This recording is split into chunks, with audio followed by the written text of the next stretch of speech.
Today, we have a captivating episode lined up for you. Over the past few years, social media has undergone remarkable changes, reshaping the way we communicate, connect, and the way we do business. From the rise of influencers to the emergence of new platforms, as entrepreneurs, we find ourselves navigating this constantly changing digital world. In today's episode, we'll be delving into those changes and discussing what entrepreneurs should be doing to harness social media's potential. Whether you're a seasoned business owner or an aspiring entrepreneur, understanding the latest trends, the strategies, and best practices for social media is crucial for your success in this digital age. Our guest expert, Curtis Howe, is a social media strategist. He's been self-employed for more than 20 years and has been part of numerous startups. He's currently the owner of Smart Social, where he helps businesses use social media effectively through coaching, classes, and social media management. So whether you're just starting out on your entrepreneurial journey or just looking to amplify your existing social media efforts, this episode is packed with valuable insights and actionable tips to help you thrive. So here's Curtis. Well, hey, Curtis, how are you today? Doing well, Janice. Thank you. I'm so glad to have you here.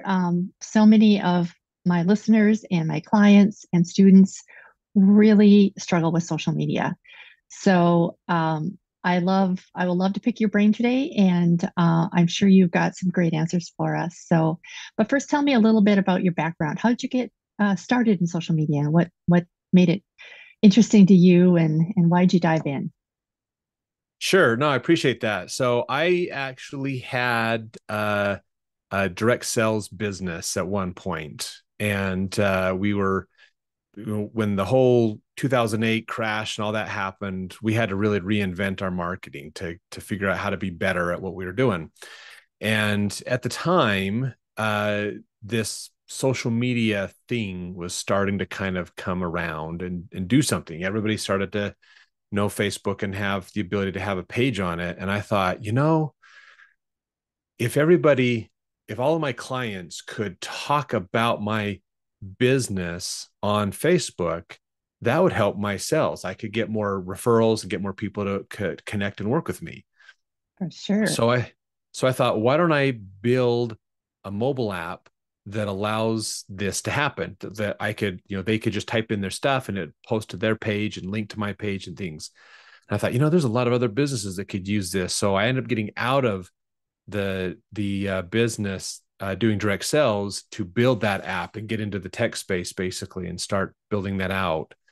And so that's what we started with. And then about a year in, my partners in that business voted me out of the company. They wanted to go in a different direction with it. So I started an agency helping people do social media. One of the biggest pieces of feedback we had back then, and this is back in like 2012. So 11 years ago that this happened, basically when social media was still really young, really new. A lot of our clients were like, "Hey, we love your app. We think this is great, but now I need a Facebook page for my business. I need to do something, have a presence here." And so that very meeting, in fact, that I was going to talk to my partners about, we need to get in the business of building Facebook pages for free for our Mm. clients, just so they'll adopt our app. They decided they didn't like that and want to go a different direction. So I just decided to do that. I'm like, okay, I'll go build Facebook pages for businesses and I'll just help them with social media. And then it's grown ever since then, where we have several employees and we've managed hundreds and hundreds of businesses of social media presences, basically.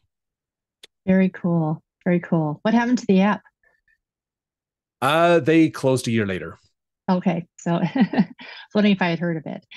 Um, so Unfortunately, yeah, they didn't last. okay, yeah. I mean, it's hard to compete with Facebook and the big players too. So I'm being a marketing strategist. I love big pictures. I love planning. I love step by step kind of diagrams, kind of thing. So when I work with clients, I usually start with a social media plan. So what would you say is the most important first step? Like if I'm, have a business and I'm on social media sporadically, which a lot of new businesses are. I mean, it's just hard to keep up with it. And I feel like I need to make a plan. What would be the first step with that? Something like that.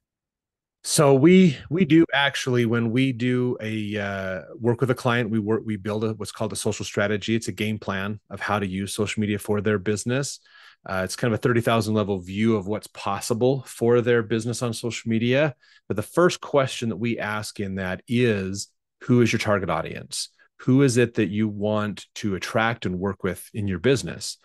Because knowing that is going to affect everything else about your strategy. Because once we know that, then we know what sites to be on, what kind of content to share, everything else basically. Social media marketing is kind of different than traditional marketing in the sense that traditional marketing, as a business, you're the one that creates the message to share with the people. In social media, though, you have to think like a magazine publisher in the sense that what you are going to post on your social sites is determined by your audience. So what is it that they want to see? What are the articles they want to read? And then publish that. That's the most important content to share. Even more important than your own marketing content is, what are the kind of things my audience wants to see on social media? And let's be a publisher of that. And that'll help drive a lot of success on social media.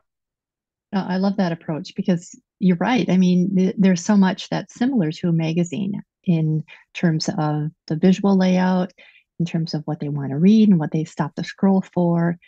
And that makes perfect sense.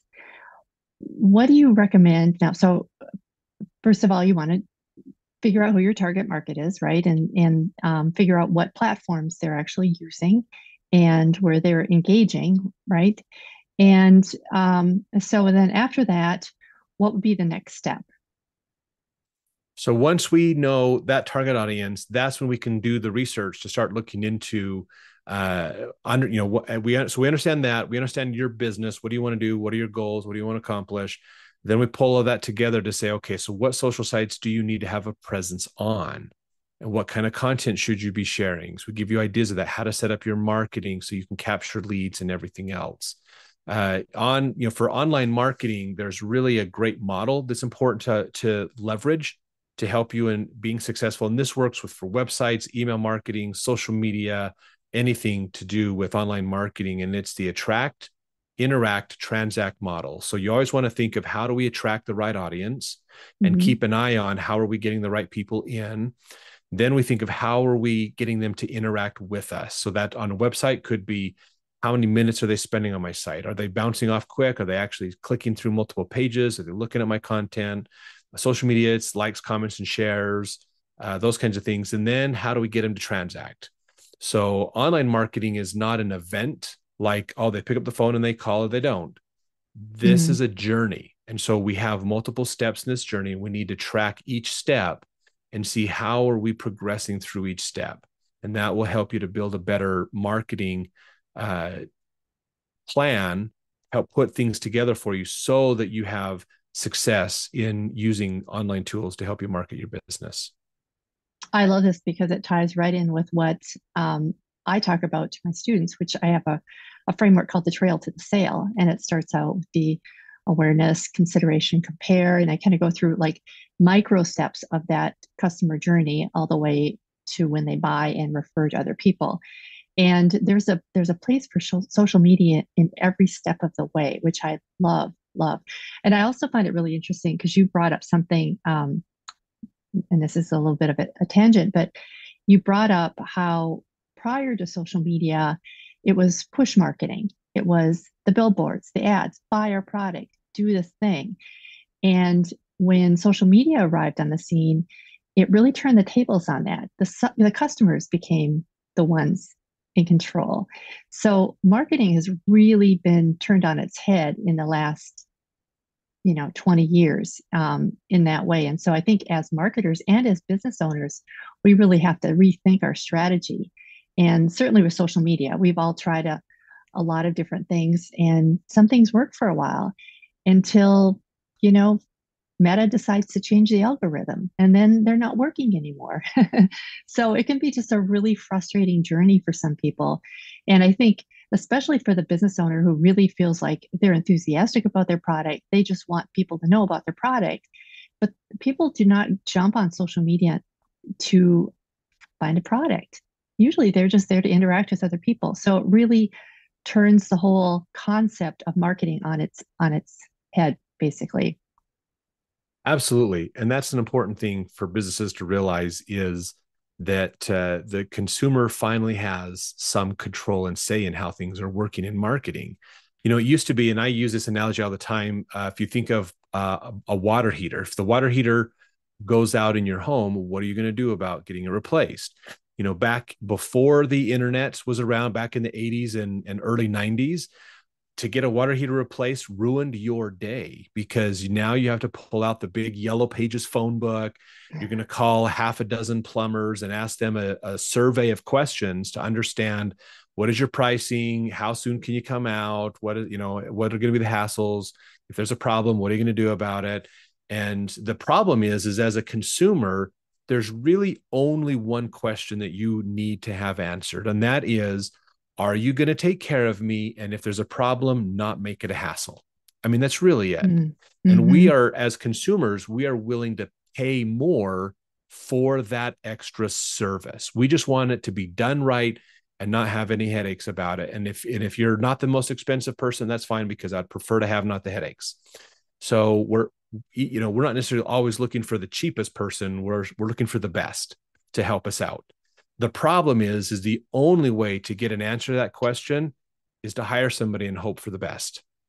So by the time you get your answer, it's too late. You're either going to be the one telling the story of why not to hire that plumber, or you're going to be hearing it from somebody else. So that was the problem in marketing. When websites came around, we thought this got fixed or was better for us, but it really wasn't, because all websites did was take that interview selection process and shorten it. So now I could go to a website and I could check availability and look at your prices and stuff faster, but I still couldn't answer the question, are you going to take care of me? So this is one of the beauties of social media is now, if I need to replace a water heater, I don't even have to look at any marketing. I can go to my social media sites and I can ask my friends, people who I trust that I've connected with, and say, hey, my water heater just died. Who should I hire? And then I can go about my day. I don't even have to make the decision. My friends will tell me who to hire. They will give me that. So I can leverage the wisdom of my network to find the answer, basically. And we couldn't really do that efficiently before. So and none of that has any marketing. That's 100% customer service from a business. Mm-hmm. So businesses need to realize that in a way they've kind of lost control of their messaging, because now their customer has a large say in messaging because of review sites and because of the ability to communicate and share on social media. So if you treat your customers bad, they now have a platform to tell everybody about it. So, there's that old adage that if you have a bad customer, they'll tell 100 people. Well, now that can be 10,000 people. Right. So the social media means that your business and your customers can communicate for good and for bad. And if you're not there, you're just not part of the conversation that's happening around your business. It's happening. There is a conversation. You're just not a part of it if you're not actively on social media using it. That's so true. That's a really good point. In fact, I just did an episode a couple of weeks ago on branding, and one of the points I make on that is if you don't define your brand, your customers will do it for you. Yeah. And the same holds true with customer service and policies and all of that. I mean, if you're just kind of winging it in terms of customer satisfaction, it's too easy to let it slide. I mean, and obviously everybody has situations where a customer is not happy for one reason or another, but you're absolutely right. If that's approached, most people will find that forgivable. And, if they come back and say, I apologize, this happened, you have a bad review, address it on social media so that people are not thinking that that's just who you are. Address it and say, look, I apologize that this happened. You didn't get your coffee on time.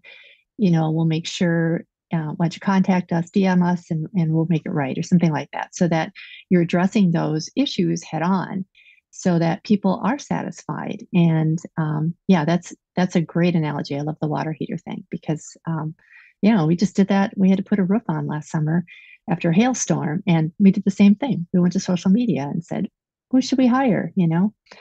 So great analogy. So, what do you recommend for people who are overwhelmed with social media? I know I asked you about where to start with a social media plan. Where do you start with just integrating it? Let's say you're a solopreneur. What do you start with integrating it into your life?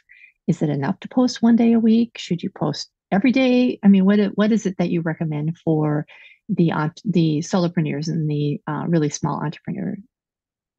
So if you're going to do it yourself, I would recommend one, of course, understand your audience and then think of where are they? What sites are they going to be on? Mm-hmm. And be there, have a presence there. And so once you have your presence set up, start posting, start trying things out, share information, be a resource. So you want to either entertain or educate your audience, basically. So, or a little combination of both. Figure out what are they looking at, what's going on, and then just start posting stuff. Just start doing that.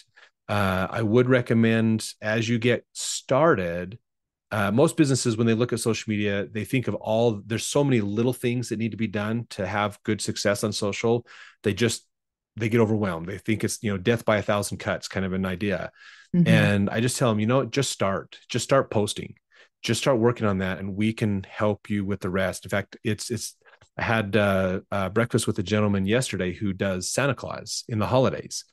Mm-hmm. And he's like, I need to have a presence. I want to grow this little side business that I have.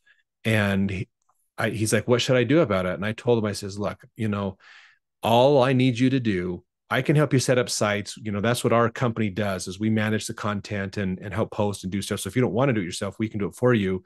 But if you do want to do it yourself, I told him, I said, here's the thing. I just want you to make videos, get dressed up as Santa, and just make a bunch of fun videos pretending to be Santa that's on the off season.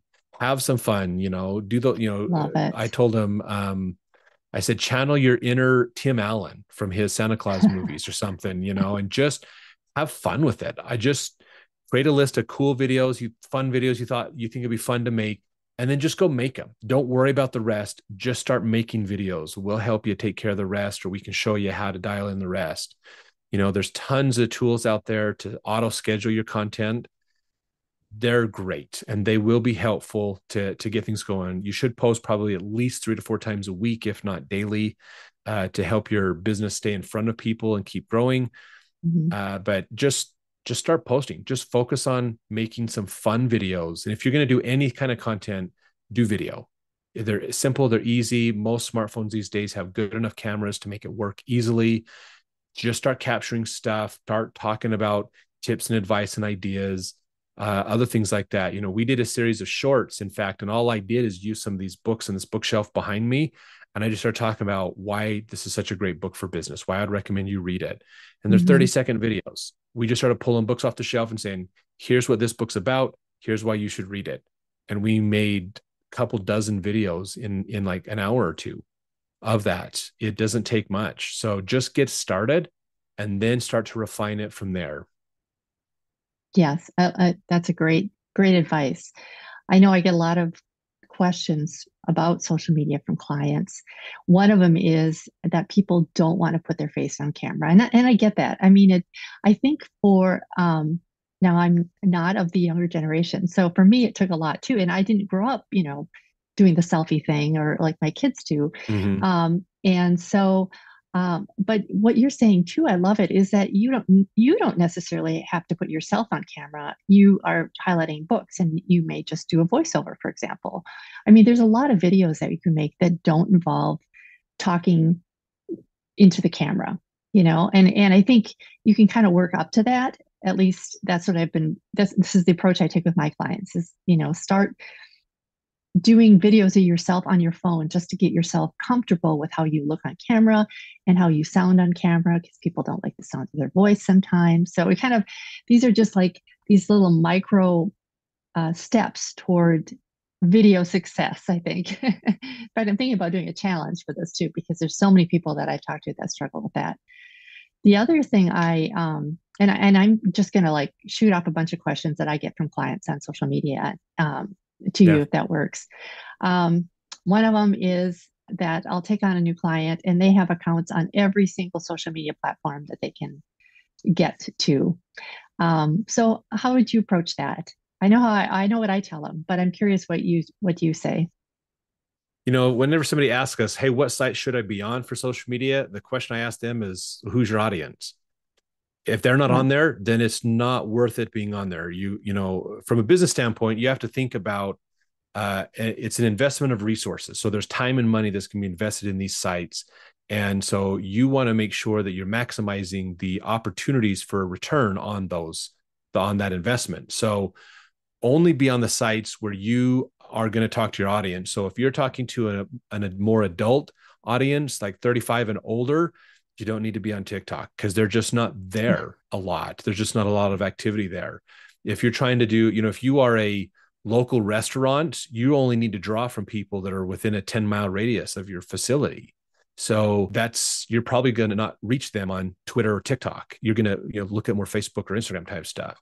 If your audience is business professionals, like you want to talk to attorneys, then LinkedIn is going to be where you want to be. So it all just comes down to who's that audience and what sites are they using, and be there. Don't worry about what's the latest and greatest that's out there.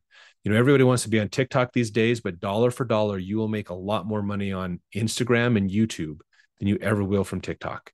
It's just how it's working out for businesses these days. But focus your budget to be where you can be the most effective. Don't be everywhere. Love it. Yeah. And people often underestimate their time and the value of their time. That's your biggest resource. I mean, you are paying yourself. And if you're spending hours making videos, and you need to do a lot of videos to gain traction on TikTok anyway. And so I think, yeah, I agree with you. I also kind of discourage people from having accounts on platforms where they're gathering dust. If you're posted once or twice, it doesn't say much to somebody, even if they find you on that platform.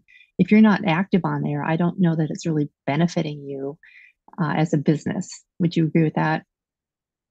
Yeah, if there is some value to say I'm going to reserve my spot on those sites in case I want to use it in the future.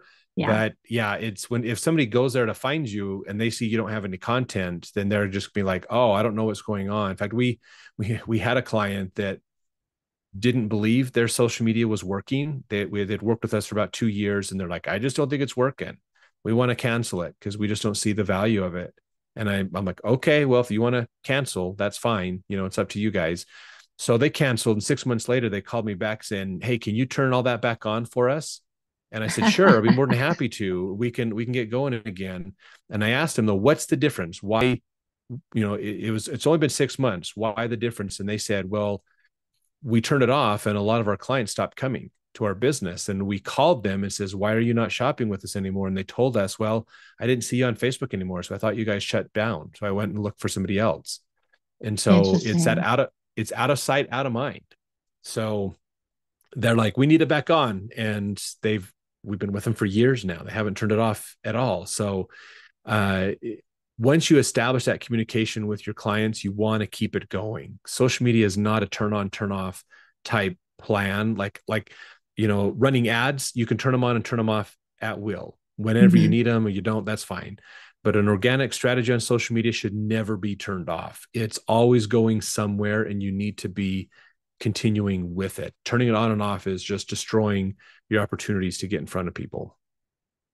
Good advice. Interesting. So, one more question. We've always heard that the number of followers is a vanity metric. But if you don't have followers, people aren't probably seeing your content. How do you recommend people prioritize audience building on social media with, say, just focusing on the messaging? Or maybe it's not this or that. Maybe it's both. Well, so that has actually changed considerably in the last 12 months. Okay. And I'll give you an example of this with Facebook. In fact, when Facebook first started, their algorithm was designed to help you go deeper in connection with people. So it was designed to help connect you with people that you like and know, and help you see more content from the people that you're connected with. So it was driving you deeper into those relationships and connections. Over time, that has changed where people aren't as interested in that. And there's so much information out there now that it's hard to cut through the clutter. And this is one of the things that TikTok has done to revolutionize social media is their algorithm was not about connecting with people and driving deeper relationships. Their algorithm was all about getting you in front of new people all the time. So once they figured out what you were looking at, they showed you more of it. Now it had its own inherent problems, just like Facebook's algorithm over time drove you deeper down any rabbit hole you were involved with, basically. And we saw through the 2016 elections and other things, sometimes that could be a problem. TikTok's algorithm, on the other hand, isn't driving you deep. It's driving broad. It's trying to give you as much broad perspective of things as you can. But when it finds something you want, it starts to show you more and more of that, more people in that genre. So the problem is if you want to watch a certain kind of video, you're going to see a whole lot of that kind of video from lots of different creators. So that has its own negative connotations in the algorithm, meaning if you just want to spend your time looking at 14-year-old girls dancing, it'll show you all of them on TikTok really quick. So that could be nefariously used. But the challenge is TikTok's algorithm, and this is why TikTok gets so many views, is it's about introducing you to new people all the time. It's not about seeing the same person over and over again. So Facebook's algorithm over the last probably 13 or 14 months has changed, and most all social networks have changed as well to be more discovery focused. So it's about getting you in front of new people. So followers is still an important account number to think of, because you want to keep track of, are we getting our target audience to us? But the number itself has always been a vanity metric, because ever since social media has started, with businesses being allowed to be on social media, as a marketer, I can buy you followers. And I tell businesses this all the time. I'm like, look, if you want 10,000 followers, it's going to cost about $100, and I can probably have them all on your page next week. And they're like, really? That's amazing. I'm like, I know, as long as you don't mind if they're all from Bangladesh. There's like farms out there, there's follower farms out there, and they're full of fake accounts. And so they make that number look good, but they're not going to help your business. And so when I talk to a business owner, I'll say, look, do you want 10,000 followers, or do you want 100 people that can spend money in your business? And they're like, oh, I want 100 people. Well, great. Let's focus on that. Our efforts, if you're going to hire us to do it, our efforts are getting that 100 people to spend money with you, not the 10,000 followers. So we don't go off of that. And since the algorithms have changed in this recent past, it's more about how are you getting views on your page. So we can take a page, maybe they have 300 followers on their page, but we're seeing their content being seen by like 3,000 people on a consistent basis, because the algorithms have shifted to where it's about getting the content in front of new audiences. So what I hear you saying in all of this is that it becomes more about the content now than about the people that are following you, which is kind of what I was saying all along to my clients too. What I would say was that even if it's 10 people that are following you, you want to give them the best content that you can that will help those 10 people. And so what's happening now, because the algorithm is showing more of the same content that people are already clicking on, it becomes even more important to keep focusing on the really good quality content and the content that's going to be shared and liked and so on. Is that correct? Yeah, the content is a big part of it, and it's so important to make sure that you can stay in touch with people, because very few people will go to your page after they've liked it the first time. So it's in their newsfeed. They're going to see your content. They're going to see the comments you're sharing and the posts you're putting out there. And so you really just want to focus on that really good content that they are interested in. And outside of that, it's, you don't need to worry about any other content that's out there. If it's what your audience likes, that's what you should share. Even if it seems strange for your business to share it, that if it's your audience that likes it, then that's the ones you want to attract and work with. So you want to do more of the things that they're interested in to help keep them keep their attention on your page, basically keep their eyeballs looking at your business. Great advice. So, what if people need help with their social media? How could people get in touch with you, or tell us a little bit about your agency? So we have a few different things that we do. One is, of course, managing social media for businesses who want to have it done for them. That's most businesses just hire us for that. You can go to our website, smrt.social, to learn more, or find us Smart Social on all the social media sites. We're out there so people can find us and look at our content and understand more about social media and things. We do offer coaching for businesses who want to do it themselves or have a team that they just need their team to be helped in understanding how to make this work properly. We do coaching for that. And we have an online class that we teach to just help people understand how to do all kinds of online marketing tips and ideas to help them grow their business better, basically. That sounds great. I mean, it's so hard for me, and I live and breathe the marketing world. It's so hard for even me to keep up with all of this. So I'm glad that we have professionals like you in the world that can help us out with this whole vast world of social media. So thank you so much for joining me today, Curtis. I appreciate you. I appreciate your time. You're welcome, Janice. I appreciate it very much too. Thank you. And that's a wrap. I hope you learned something new about social media today. I know I sure did. For more information on Curtis or for a link to his classes and website, visit my show notes at myweeklymarketing.com/17. And I would love it if you could do me a favor. If you know anyone who would benefit from this information, I would appreciate it so much if you would send them a link to this episode. My goal is to help more small business owners conquer marketing, and social media is a big part of it. Thanks for joining me today. See you next time. Bye-bye.